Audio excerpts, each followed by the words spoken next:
पश्चिम बंगाल के पूर्व education minister Partha Chatterjee का लड़कियां पसीना पोंछती थी, मोनालिसा से भी था अफेयर। टीएमसी की पूर्व नेता और पश्चिम बंगाल कॉलेज यूनिवर्सिटीज के प्रोफेसर एसोसिएशन WBCUPA की जनरल सेक्रेटरी रही बैसाखी बनर्जी ने भास्कर से बातचीत में पार्थ चटर्जी से जुड़े कई मामलों का खुलासा किया है।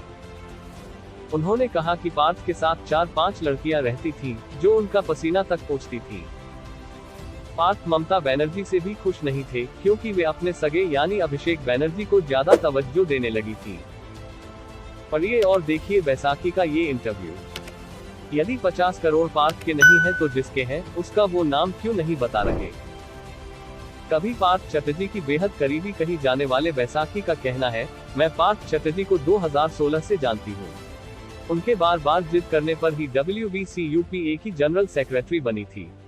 उन्होंने मुझे कभी ऐसी निगाहों से नहीं देखा कि शर्मिंदा होना पड़े या मैं अनकंफर्टेबल महसूस करूं। लेकिन उनके साथ अलग अलग लड़कियों के नाम हमेशा जुड़ते रहे। उनकी करीबी अर्पिता के पास से जो 50 करोड़ रुपए कैश मिले हैं, यदि वे पार्थ के नहीं हैं तो उन्हें यह बताना चाहिए कि वो किसके हैं। षड्यंत्र में फंसाने की बात भी उन्होंने 4-5 दिन बाद कही। जबकि कोई षड्यंत्र में फंसता है तो सबसे पहले यही बात कहता है। पार्थ चटर्जी जब एजुकेशन मिनिस्टर थे तब बहुत बड़ी संख्या में ऐसी लड़कियों को रिक्रूट किया गया जो अंडर क्वालिफाइड थी। क्योंकि मैं खुद मिली अल अमीन कॉलेज की प्रिंसिपल थी, इसलिए सब पता चल रहा था।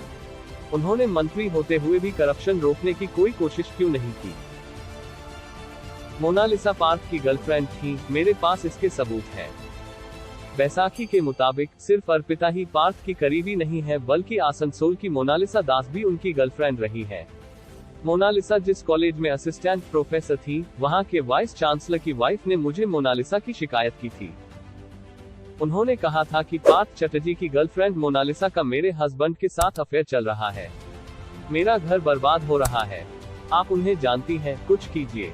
मैंने कहा, आप इतना बड़ा आरोप लगा रही हैं, आपके पास क्या प्रूफ है कि मोनालिसा पार्थ की गर्लफ्रेंड है।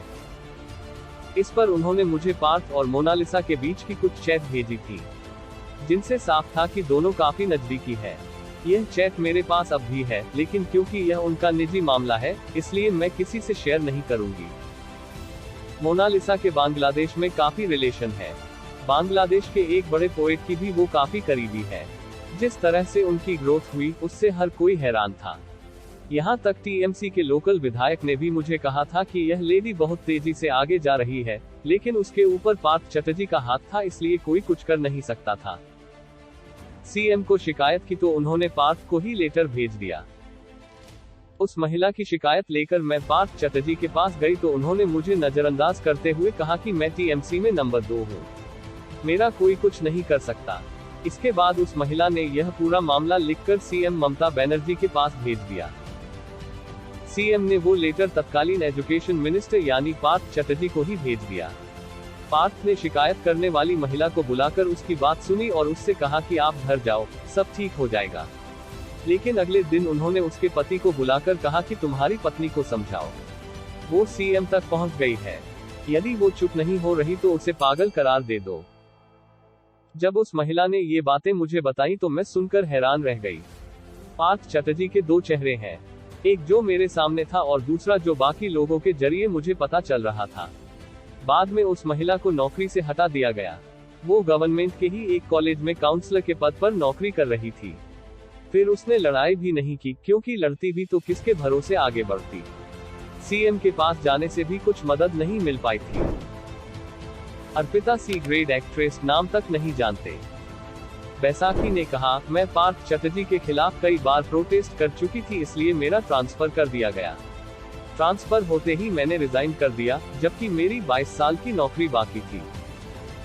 हालांकि इसके बाद भी मेरे और उनके रिश्ते बहुत खराब नहीं हुए थे। मैं उनकी पत्नी के श्रद्धांजलि कार्यक्रम में गई थी, तब वहां अर्पिता को देखा था, लेकिन ये नहीं मालूम था कि ये इतनी करीबी है। अर्पिता तो सी ग्रेड एक्ट्रेस रही है, हम उसका नाम तक नहीं जानते थे। मैंने पार्थ के साथ कई लड़कियों को देखा है। लड़कियां उनका पसीना तक पोंछा करती थी। वो महीने में 1-2 बार ही ऑफिस आते थे, बाकी समय कहाँ रहते थे ये कोई नहीं जानता। अब मीडिया से पता चल रहा है कि वो विदेश घूमने जाया करते थे। आज जो मोनालिसा का नाम आ रहा है, ये सिर्फ आसनसोल यूनिवर्सिटी में कन्फाइन नहीं है। कॉलेज सर्विस कमीशन का करप्शन जब पकड़ेगा ना कोई, तो ये और भी गहरा कोई स्कैम होगा, क्योंकि यहाँ पे मैं बोल रही हूँ कि हर एक लेयर में करप्शन घुस गया है, चाहे वो नॉन टीचिंग स्टाफ का रिक्रूटमेंट हो, चाहे वो वीसी। अब वीसी से नॉन टीचिंग स्टाफ हर किसी का पोस्ट के लिए एक प्राइस टैग लग गया है।